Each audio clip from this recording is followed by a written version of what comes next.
Hey, good Wednesday morning. Back at you with another video.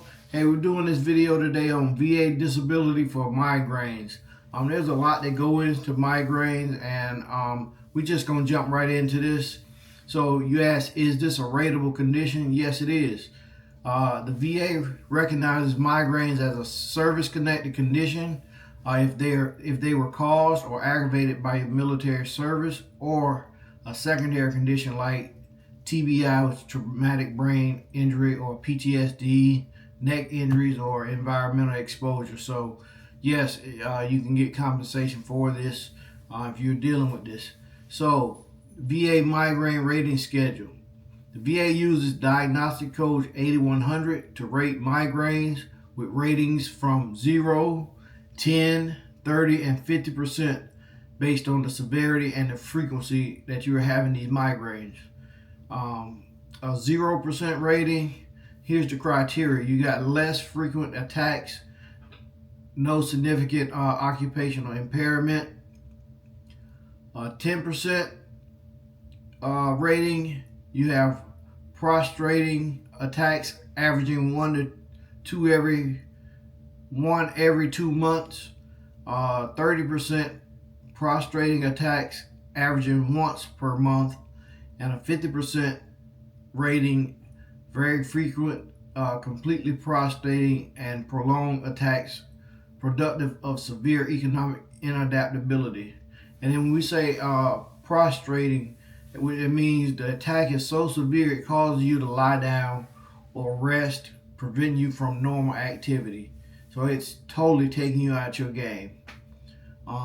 So what do you need to file a strong claim? Well, for one, you know you got to have a diagnosis.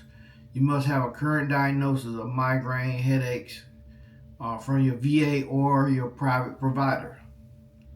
Two, you got to have service connection.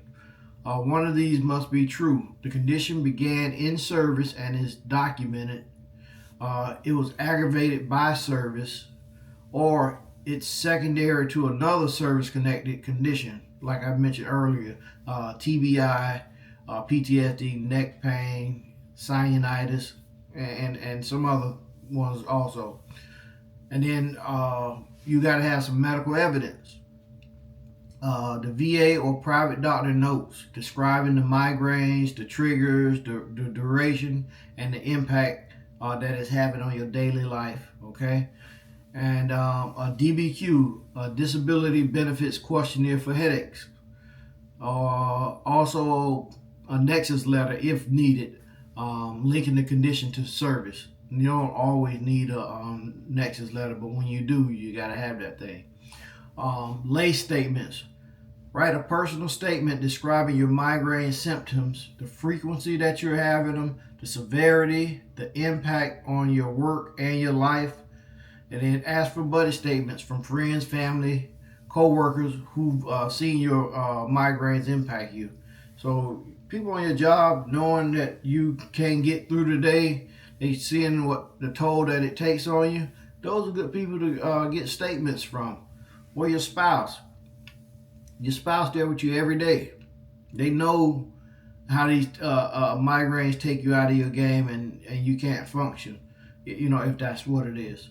So those are great people to get statements from. Now there's some tips to increase your chances for a higher rating. You can use what's called a headache log. Record frequency, duration, missed work, and symptoms. And there's a few headache apps out there. I think one called Migraine Buddy. There's some more out there that can actually help you log this stuff. And then describe your economic impact. If you're missing work due to these migraines, or if you got the inability to concentrate or lost productivity, you got to log all of that, because that's all evidence. Be honest, but be detailed at your C&P exam or your compensation and pension exam.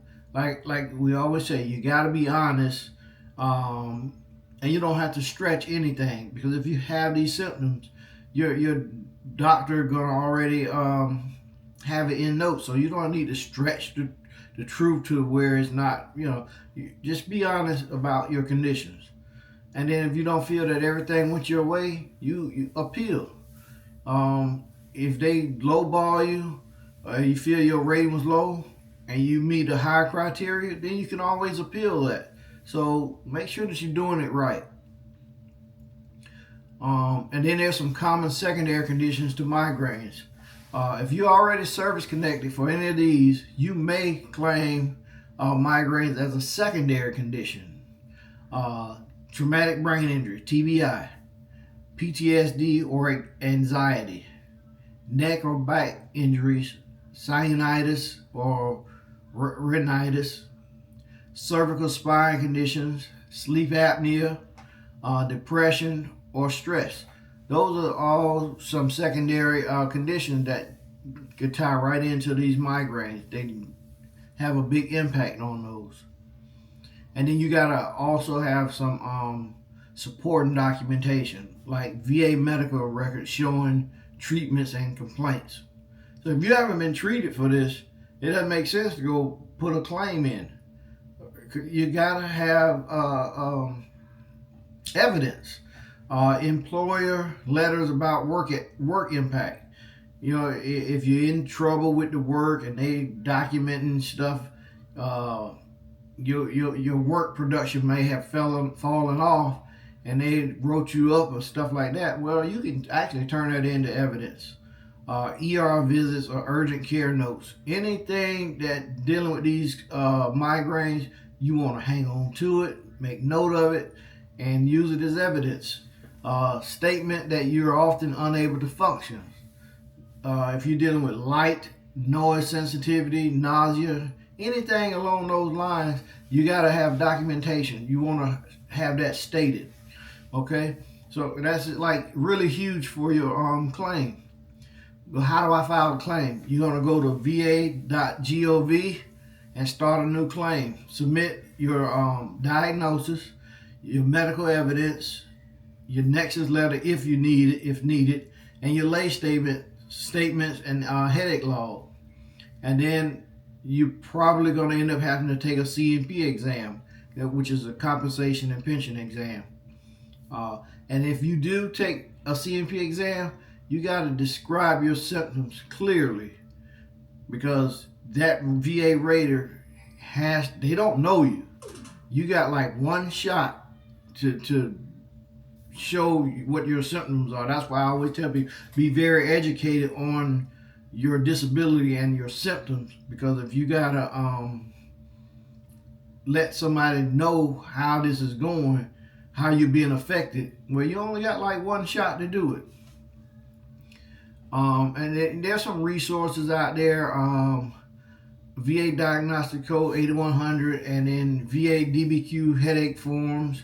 These are some things that you can use, but there's a lot that goes into migraines, and I mean, it's not something that's fun, man. You getting hit with migraines and it's affecting your ability to work, you gotta put a claim in for that. Don't sit here and just try to muscle this thing and be too proud to put a claim in if you're being directly impacted by this, and you know that it's a service connected issue.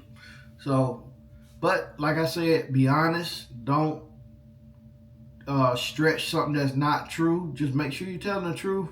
And if everything is documented and you got medical evidence, more than likely it's going to work out in your favor. I can't say whether you're going to be from 0 to 50, but somewhere in there it's probably going to work in your favor if you got you meet the criteria and you have the proper documentation. So that's all I got for you guys today. These videos meant for educational purposes only. I'm not accredited. I'm just trying to enlighten veterans on information where they can make better choices about filing their claims, and we just go from there. But always use someone. If you're not filing your own claim yourself, then make sure that you use someone that's accredited through the VA. Okay, because you want to make sure that you do everything by the books. That's all I got for you guys today. You see a veteran, help a veteran. I am out.